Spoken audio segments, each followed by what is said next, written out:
In the wake of Mamdani's victory, and really in the wake of also kind of the direction young Republicans are going, and just youth generally, the kind of angst that seems to exist among young people, among Generation Z, as they call them. There seems to be a huge amount of angst within this generation.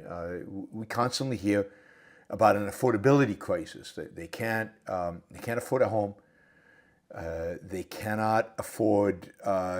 Groceries are going up. Everything costs more, and they have a huge amount of student debt.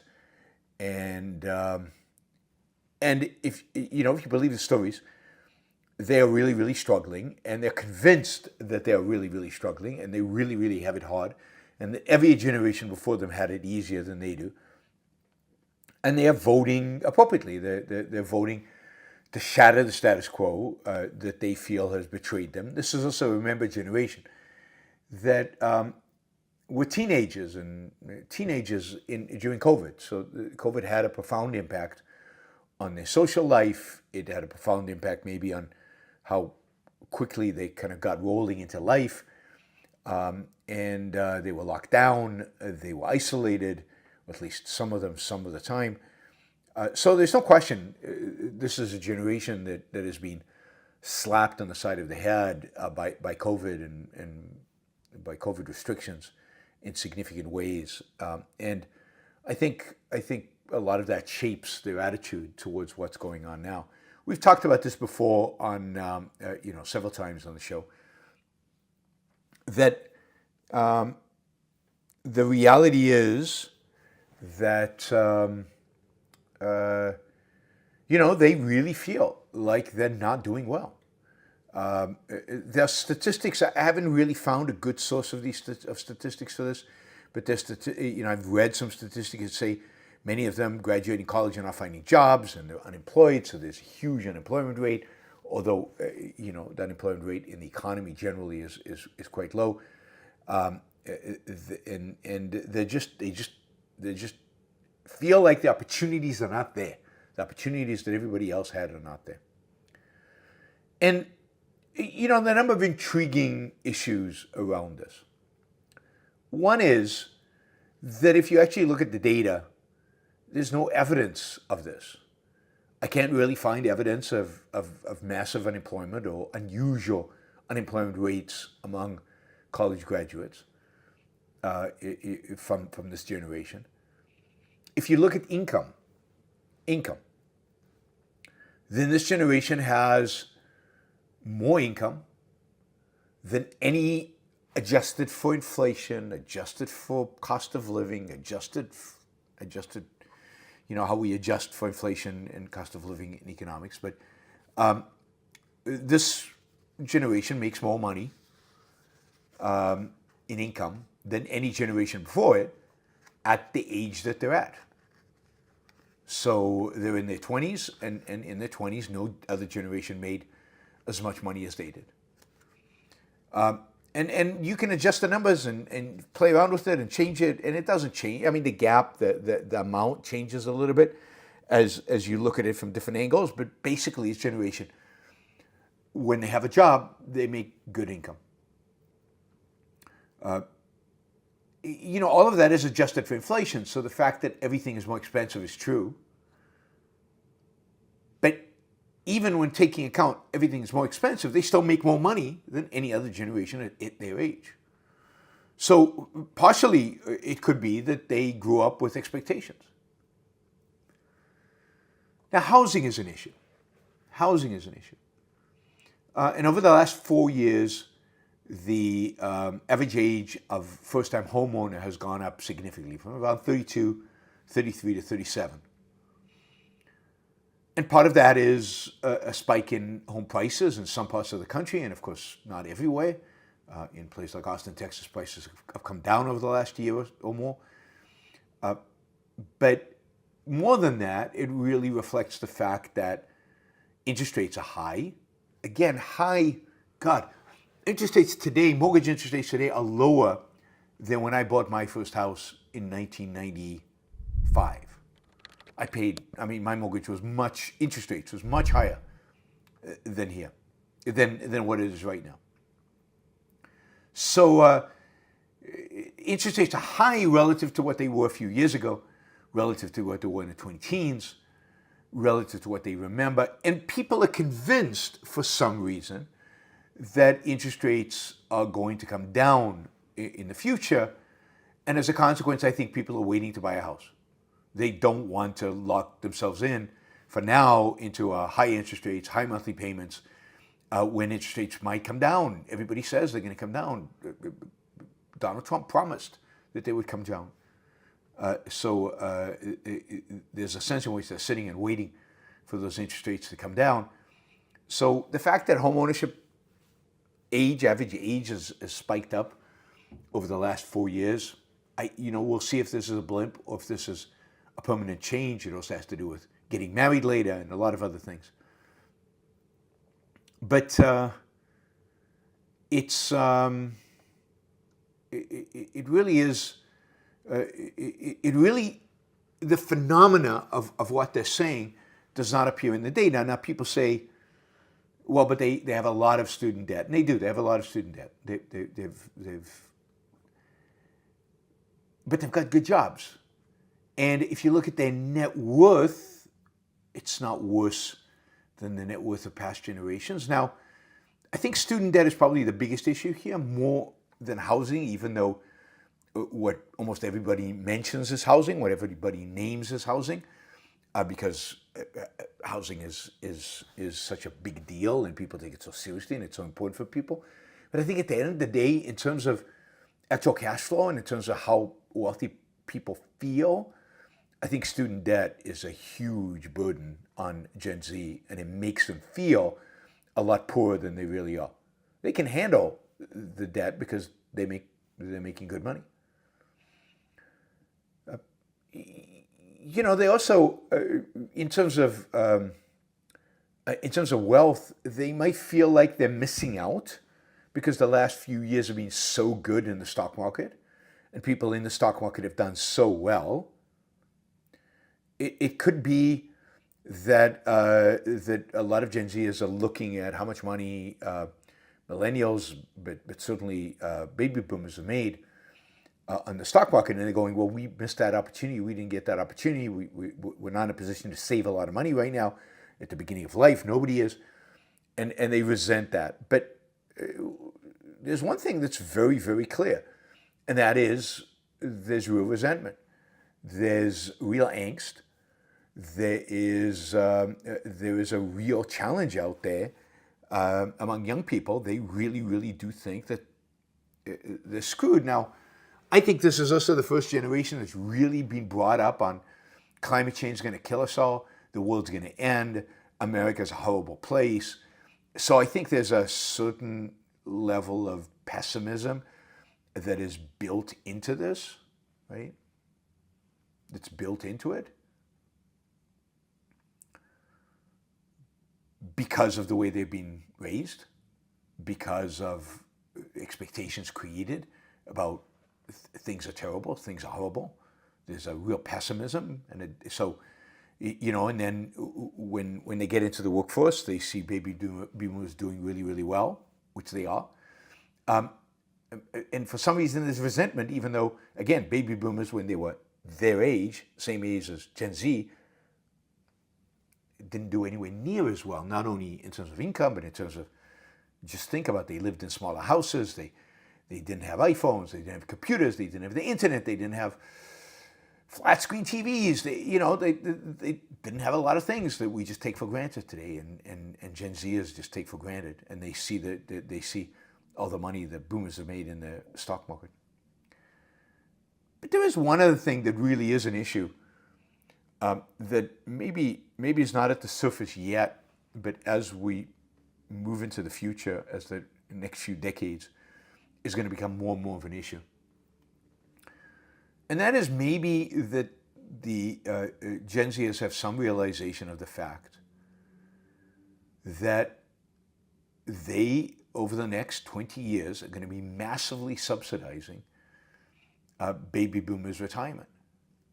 I mean, we live in a very, in a sense, strange world. We massively subsidize old age. We redistribute more money towards old age than towards poverty than towards any other thing. Indeed, the greatest beneficiaries, in quotation marks I put beneficiaries, of the welfare state in America, at least, are not the poor, but the old middle class, elderly people. You know, Social Security, they get Social Security. Now, Social Security is their own money. They put it in. But that money was spent a long time ago. Right now, when you draw Social Security, you're drawing it from the tax money that people younger than you are paying in. There's just no other way around it. That's the reality. Young people pay taxes because they're working. Old people who are retired withdraw that. Now, it's been going on forever, but the baby boomers are such a huge generation. It's going to take a lot of Gen Zers and millennials and whatever the next generation after Gen Zs are. They're going to have to work really, really hard and be taxed really, really high. And they're inheriting a massive debt that they're going to have to pay in order to pay all the benefits, Social Security among them, that baby boomers are taking out of the system. And then, Social Security is not as bad as Medicare. Because Medicare, everybody paid very little into the system. Again, that money was already spent. And now, for every dollar somebody put into Medicare as in the form of payroll taxes, they take out anywhere between 3 and 4. Much of that in the final year, 6 months of life, which is ridiculous. They spend huge amounts of money. And again, that money is coming directly from their grandkids and their great-grandkids. It's coming directly from younger generations who are still working and who are paying into the system huge amounts of money that is going to fund healthcare, socialized healthcare, by the way. No wonder the younger generation is, both left and right, is sympathetic to the idea of socialism when they can see that their money is going to pay for socialized medicine for their parents, really for their grandparents, So, part of, I think, the resentment, part of the frustration, part of the angst that exists among young people today, financially and economically, is not objectively about their status today and how much money they make and the kind of jobs they have and so on. But I think at some level they realize that they have been, they're the kind of, maybe the first generation who have inherited a massive amount of debt, a debt that will only grow because they will continue to pay relatively high taxes. But those taxes are not going to be enough to pay for all the benefits that not they, but previous generations have promised the baby boomers. The baby boomers maybe promised it to themselves. I mean, the unfunded liabilities of the federal government are well excess of $100 trillion. So maybe we have debt right now in the books of $37 trillion, growing at about $1.8 trillion a year. That $1.8 trillion adds up to over $100 trillion of unfunded liabilities of Social Security and Medicare that is not coming in from payroll taxes. That has to be paid from regular taxes that young people are paying because they're the ones working, and older people are working less. So I think young people should be worried about their future. I think they should be worried about how they're going to pay for all this. And add to that the economic uncertainty that's being created by artificial intelligence, by technology more broadly, but artificial intelligence and robots. And nobody really knows. Now, I'm very optimistic, and I've talked about this, and I think other people are. Economists generally are pretty optimistic that something like AI will create more jobs than it destroys. But we don't know exactly which jobs. We don't know what the time frame is. We don't know how it's going to evolve. We don't know how it's going to play out. No economist does. And I think a lot of young people are feeling the angst of that kind of uncertainty. What is their job going to look like in 30 years? How are they going to make money in 30 years? And they better make a lot of money, because they're going to have to pay a lot of taxes in order to fund all the liabilities that their grandparents are spending. And I think a lot of them think that they won't get any of that. And that, they probably are right. Although I remember being that age and also thinking, there's not going to be anything left in Social Security and Medicare for me. Now, luckily, economic growth and massive debts have sustained Social Security and Medicare. But, I don't know where it goes. So, I think there's real reason for young people to be worried, in particular given the fact that they get no leadership, they get no guidance. Imagine a mature politician, a real politician, who actually engaged with this and said, look, this is the reality, this is the debt, this is what has to happen. We're going to have to reform Social Security and Medicare. We'll take care of the people that have no other option and that we promised to take care of. But we're going to phase this out, and we're going to lower benefits. I mean, immediately they should be increasing retirement age. It just doesn't make any sense to as people live longer and longer, to keep the retirement age at the same place, and again force young people to subsidize old people's retirement. It's just insane. At the very least, raise the retirement age. And I think they will. I don't think they have any choice. And ultimately, these programs need to be phased out. The idea of crippling the youth with debt so as to keep people alive a few more years, or a few more months, or a few more days, or a few more hours is absurd and ridiculous and morally, I think, perverse. But this is what happens. And this is the essence of a mixed economy. Because what happens? We can vote other people's money away. We can decide how to allocate other people's money. And, there's a majority that thinks, we're getting old. We want to be protected in old age, so we're going to vote ourselves in all these benefits. And they do. And when the economy's doing well and there's plenty of young people and the baby boomers in the peak earning years, then it seems great. It seems like, wow, this is what a deal financially. And then you get to the point where they are now all retired. There's still a massive voting bloc, so you can't take it away from them. Because if you take it away from them, you're out of power. They'll vote against you. This is why I think Donald Trump was very clear that he was and both parties are very clear, not touching Social Security, not touching Medicare, because we don't want to piss off old people, because they vote. So, and then you've got a block of young people who are getting screwed, but young people don't vote that much. Old people vote by much higher proportion than young people. They're not that engaged. They don't know what's going on. And by the time they will be more engaged and know more about what's going on, they'll be middle-aged. And by then, they'll have paid into the system, and they're going to expect to get Medicare and Social Security and all the goodies later on as well. So they have no incentive later on to vote it out, because they paid into the system now, so they expect to get it. And you can see how, once you make this democratic, who gets what gets determined by who can muster the biggest majority, who can play to the hearts of more people, to pull their heartstrings, who can appeal to altruism more effectively, more than anything else.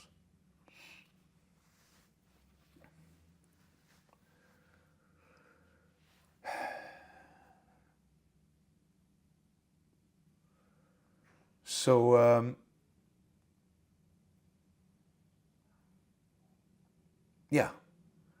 this I think is a real situation and a real manifestation of the mixed economy, and a real manifestation of the welfare state. And I think young people are legitimately struggling with this. our economy is more regulated than it was 20, 30 years ago. The taxes maybe are not as high, but they're going to get higher. There's no question about that, because the debt has to be paid off, and if they don't get higher, then we get inflation. Either way, they're screwed.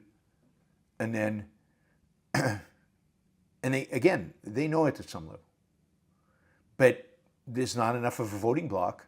There's not enough people who will vote to make any changes. So change is basically impossible. Change is basically impossible. I mean, to make change, to make real change, you need a real philosophical, ideological revolution. You need to really change people's minds. But how do you do that when you've got a population of 350 million people, most of them are not engaged, and certainly not engaged at the level of ideas, and they have no motivation and no incentive to change? So, Lone Descender says, so much for Yaron, trying to keep it lighter today. So we're kind of stuck in the spiral. It might have to collapse before it gets better. It might, the U.S. might have to go through a period of really bad inflation, or real bad, like a Great Depression type thing, where you need a kind of melee to come forward and really revamp everything, and where, if you will, people are willing to be radical because they don't see an out with the status quo. And I think that some of these young people who are gravitating towards socialism on the left and fascism on the right, and we'll get to the fascism on the right in a minute, some of these people, this is exactly what's happening. They view the world as, they view the past generations and what they've been left with as a massive betrayal. They think the system as it exists today is completely corrupt, and in many respects they're right. They think that the economic game is rigged against them, and in many respects they're right. And they want to blow it all up, and they want to blow it all up in the form of socialism, or they want to blow it up all up in the form of fascism. But that explains why, and many of them are nihilists. We'll talk about that in a few minutes. Many of them are just nihilistic, and that's ultimately what motivates them or what drives them.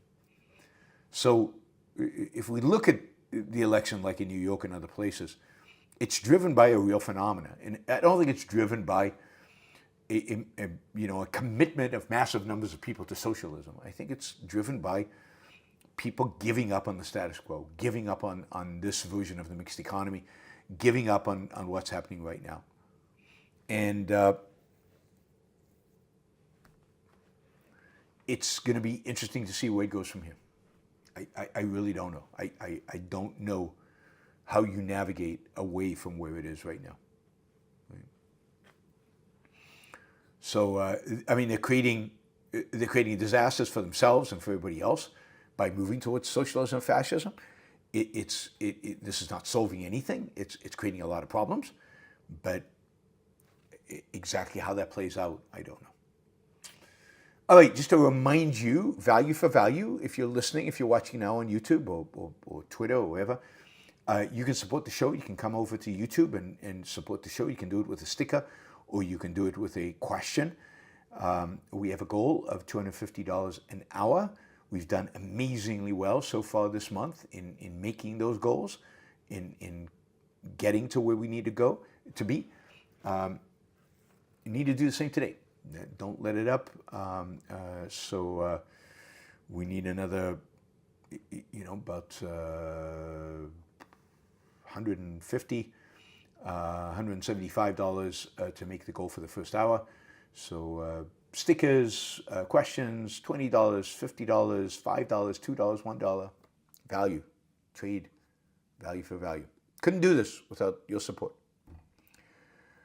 All right, so I thought I'd do that. At some point, I'm sure we'll come back to all the graphs about how Gen Z, kind of based on the numbers, just the pure numbers, is doing quite well, but is obviously struggling in other areas, and obviously frustrated and angry and is interested in going in a completely different way, completely different direction.